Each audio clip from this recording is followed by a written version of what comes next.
In the late 1960s, an antimony processing plant began destroying this wetland on the mid-north coast of New South Wales in Gumbaynggirr Country. Wetlands are vital biodiverse habitats, but vanishing faster than rainforests. This work emerges from Gumbaynggirr Country, and we pay respects to the traditional custodians and elders, past, present and future, with special thanks to Uncle Michael Micklow Jarrett and Auntie Frances Witt. She tells me that when her grandfather Andrew Boney fished these waters, you could see to the bottom. The water was pristine. The 60 one-minute videos are split into 3 themes: cognition, imagination and engagement. And examples from all 3 follow in this short performance, which serves as an introduction. Hope you get a feel for this beautiful restored wetland, think about our ability to care and what the arts can and cannot do. For this performance, only the ambient sound of the wetlands is retained. The narration and music are performed in real time in reaction to the videos.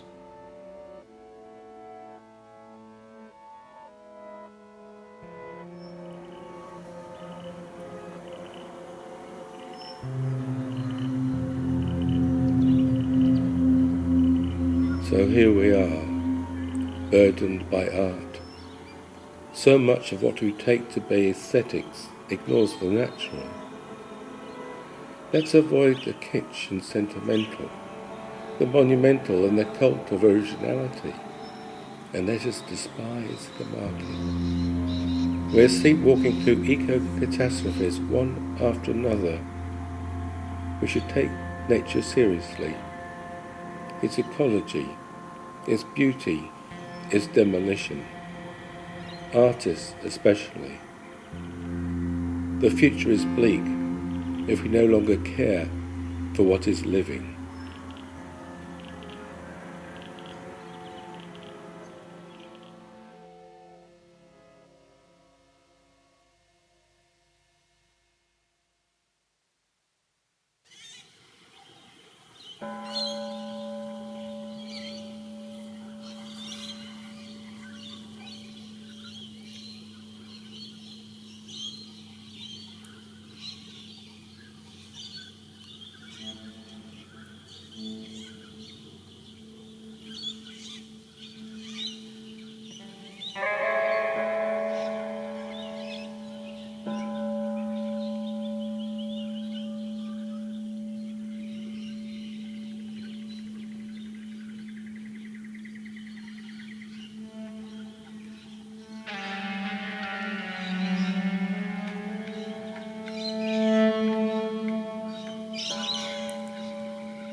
I am an infidel, a non-believer, paying lip service to entropy.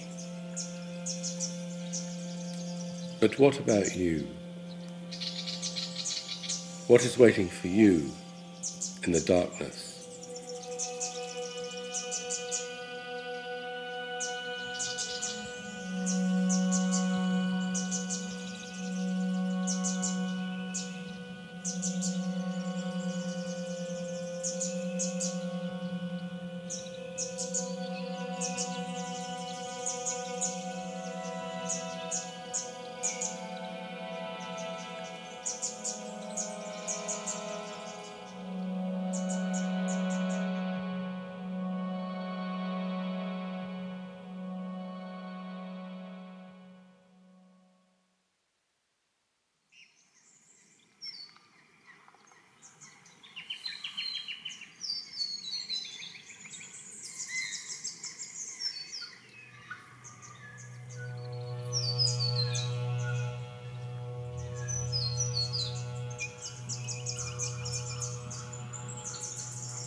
In these conditions, the air looks as thick as water.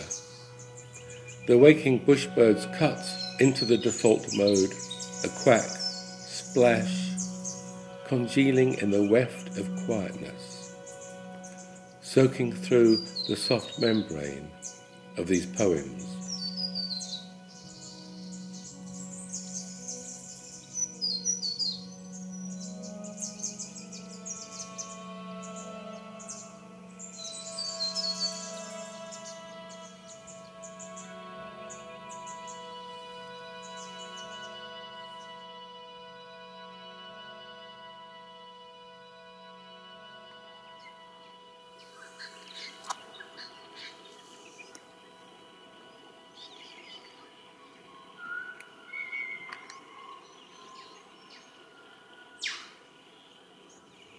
The action usually takes place on the far side.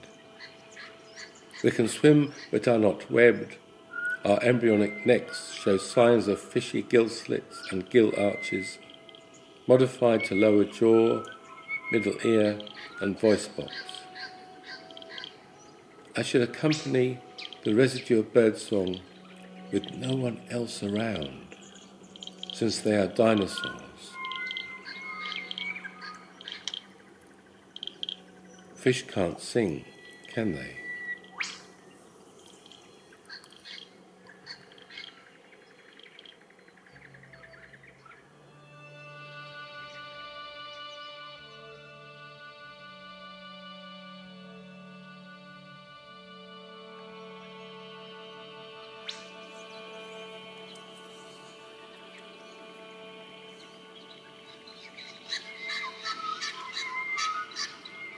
The day glides in, a new affair. Hollywood beckons, mist rises, the sun joins in, witness to events overwhelming someone, somewhere, on this day, in our 4.5 billion year story.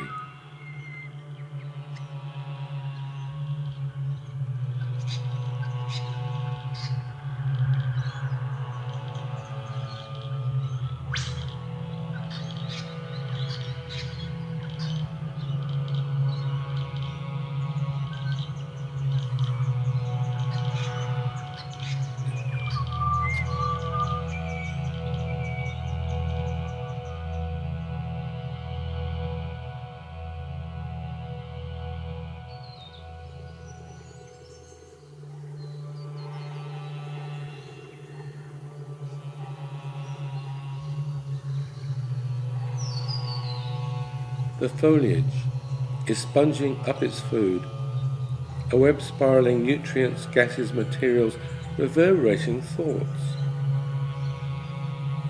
Trees communicate, but without a need for these things, words, continually recycled in the turbulence.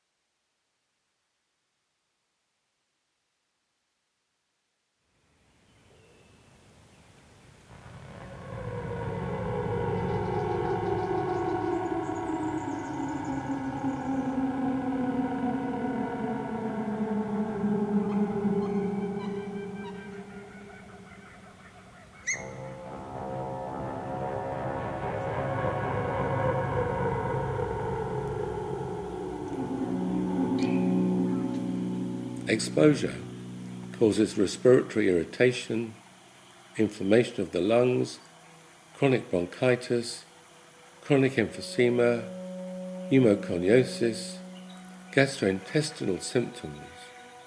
In addition, antimony dioxide is possibly carcinogenic.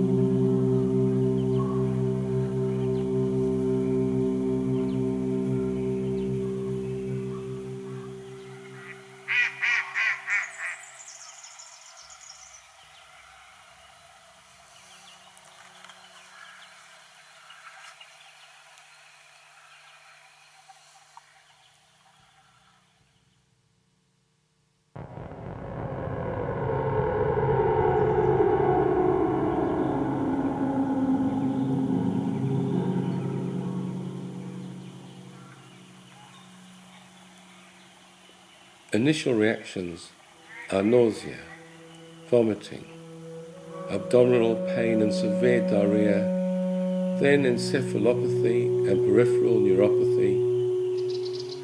Arsenic is a human carcinogen affecting the bladder, blood, digestive system, liver, lungs, lymphatic system, kidneys, prostate, skin.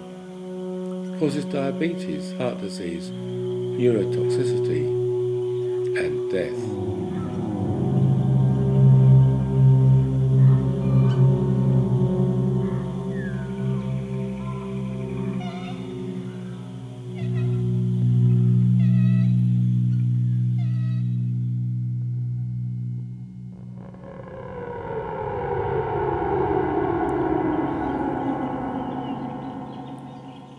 Repeated lead exposure leads to abdominal pain, abdominal cramps, aggressive behaviour, constipation, sleep problems, headaches, irritability, developmental delay and learning difficulties in children.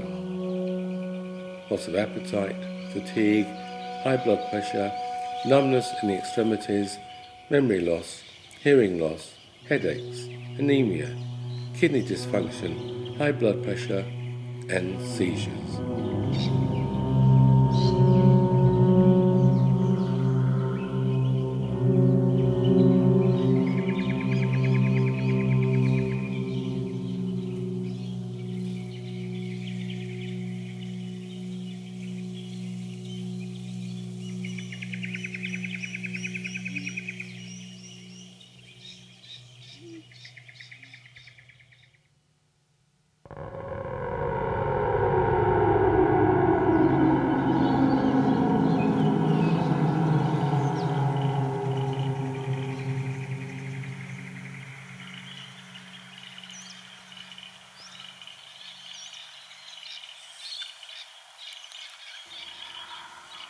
Produces muscle weakness, poor coordination, numbness in the hands and feet, skin rashes, anxiety, memory problems, trouble speaking, trouble hearing, trouble seeing, and tremors.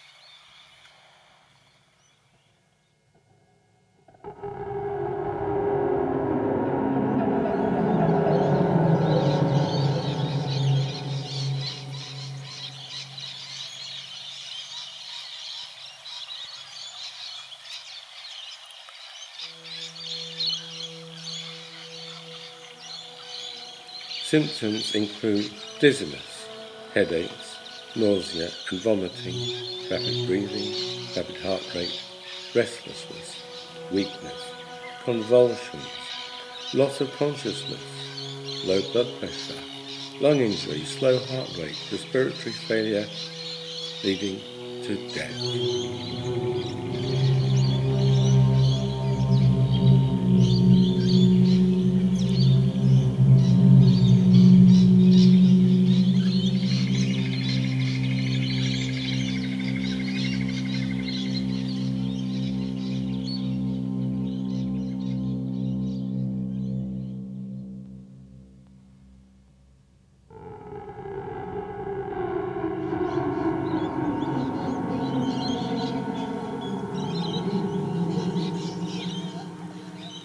Animal studies have reported that the acid affects blood, liver, kidneys, and the central nervous system.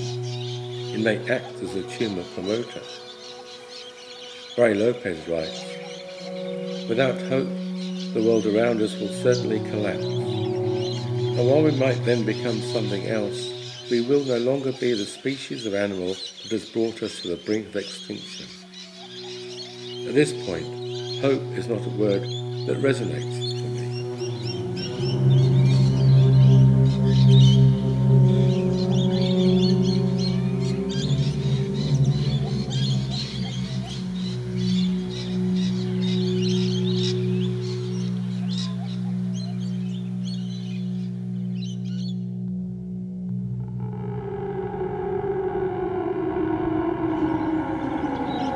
Each moment, from conception to death, exposes us to thousands of substances, some lethal, many toxic.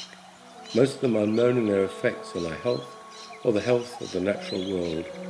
So, the poison has been cleaned up.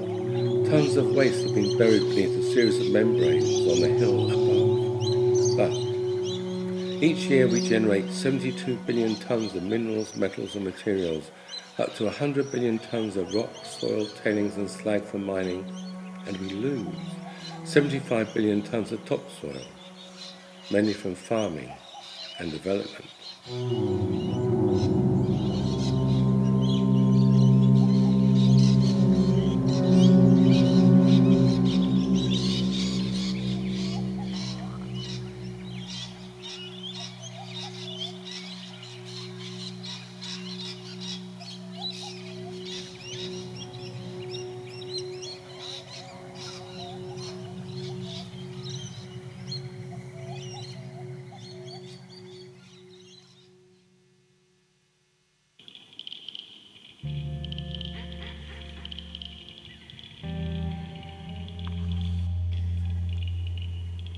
Who's to blame for our environmental mess?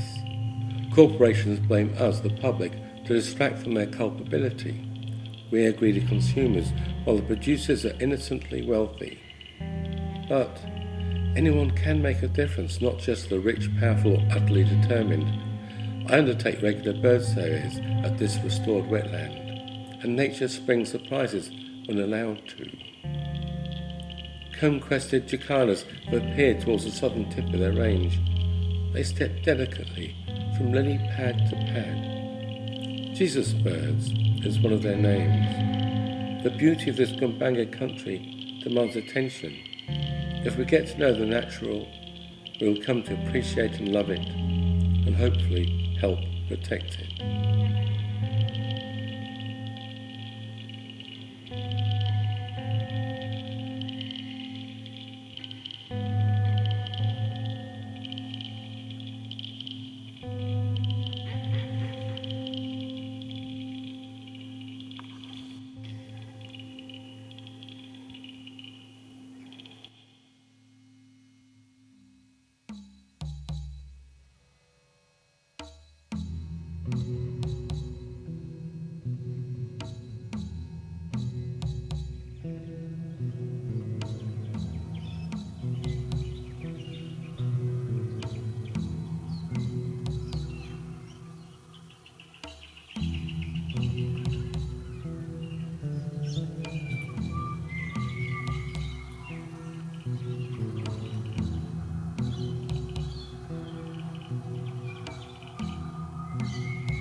I'm thinking of a photograph of one of the largest lakes in West Africa. The Sahel drought of the 70s and 80s freed the desert to invade, eradicating Lake Fagwabine. Traditional livelihoods, fishing, farming, livestock herding, vanished. All the men vanished. Only the elderly, women and children were left.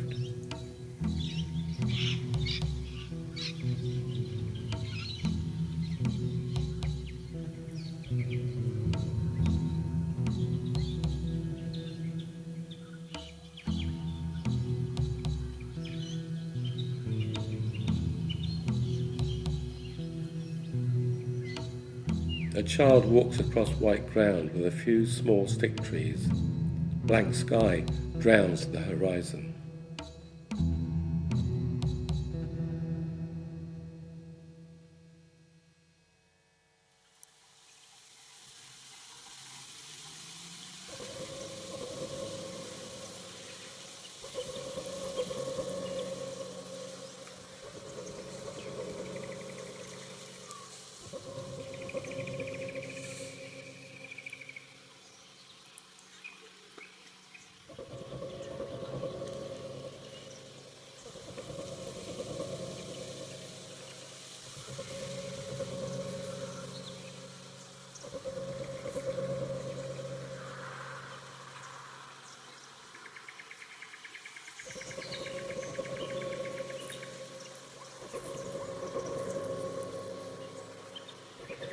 I'm thinking of another photograph, an abandoned Mini, adorned with an additional wheel, a thin metal hoop balanced on the open hood.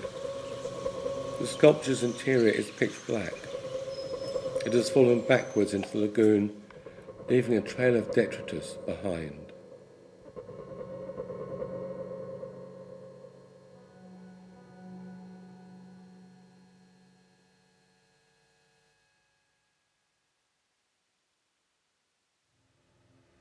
That first image was sighted of the now-dried Lake Fangoabeen, Mali, 1985, by the great Brazilian documentary photographer Sebastião Salgado. The second by Faye Godwin, the British photographer known for her black and white landscapes.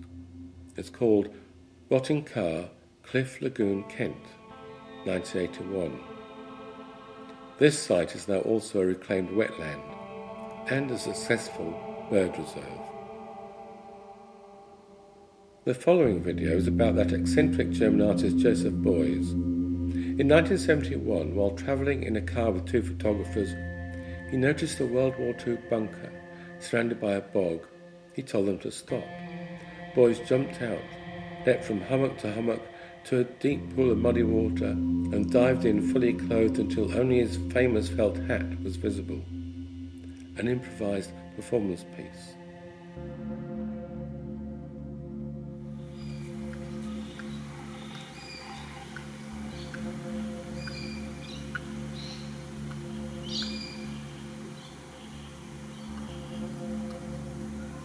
Beuys preferred bog action to publicise the rapid destruction of European wetlands. He ran through a wetland, bathed and swam in the mud. Wetlands are excised from landscape painting and art in general. His embodied performance earthed art to these neglected habitats. Beuys explained, bogs are the liveliest elements in the European landscape, not just from the point of view of flora, fauna, birds and animals, but as storing places of life, mystery and chemical change, preservers of ancient history. They are essential to the whole ecosystem for water regulation, humidity, groundwater and climate in general.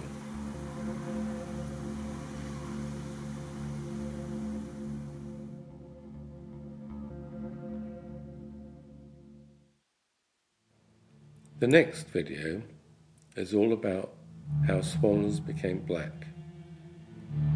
All swans are white. Whether you reach this inaccurate statement by deductive or inductive reasoning, both elude certainty. Stories help deal with uncertainty. I tell two stories. The first is by the Noongar from the southwest corner of WA. The second is from the Yurruun, a collective name used by some South Coast Aboriginal peoples. They offer very different accounts of how white swans became black.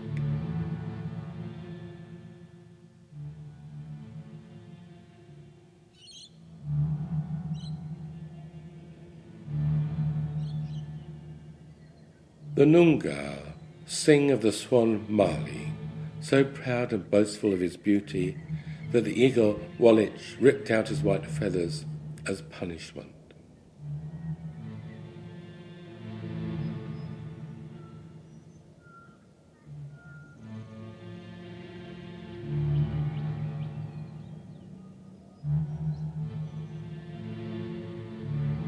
The Yurruun tell of the quiet and humble swan Gunyu, who was attacked because other birds were jealous of his beauty. Crows donated feathers to this bald swan, which turned the bird black, except for his white wingtips. His beak is still bloody from the assaults.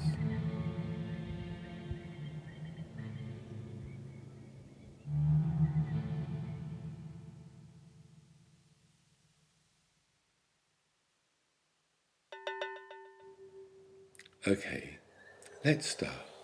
Relax. Drop your shoulders, let your belly sag. Breathe from the release. But keep your eyes open. Look at the leaf. Any leaf. This is your mandala, Sanskrit for circle. Your leaf represents the cosmos. Breathe slowly, deeply.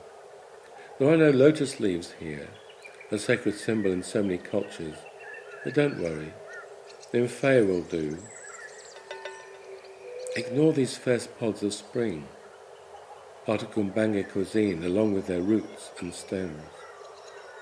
Relax, relax, breathe deeply.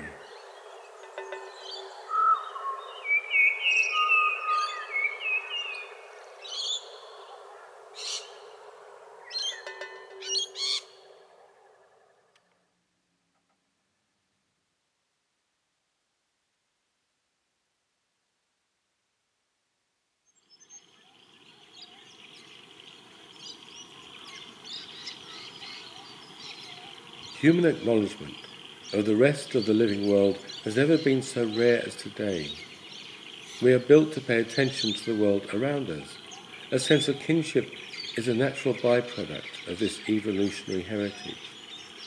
It is well past time to reawaken our senses, to reactivate our innate skill at attentiveness, our great natural capacity for being kin, animate beings of the earth reaching out for connection. Let's just say it.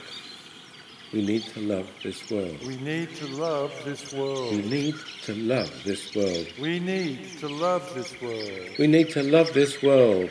We need to love this world. We need to love this world. We need to. We need to.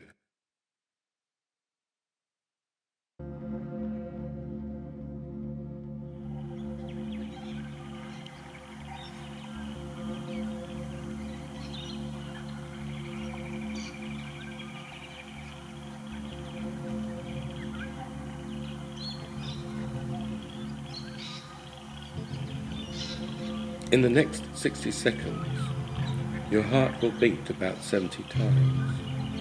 Your blood will circulate and return to your heart.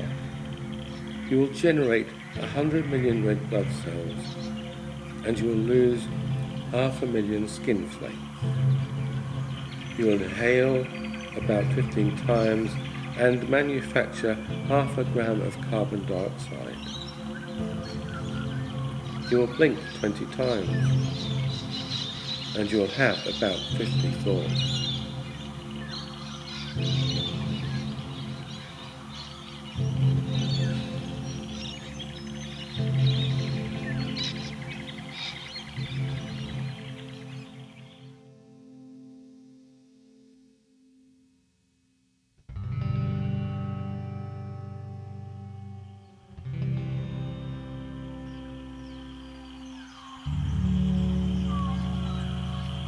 The world vibrates, oscillates and resonates without end.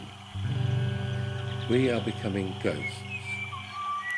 The world is not yet in recovery, but will begin over, encouraging colours to make the earth beautiful and natural, to make an image nurturing a poem implicated in its fluorescence.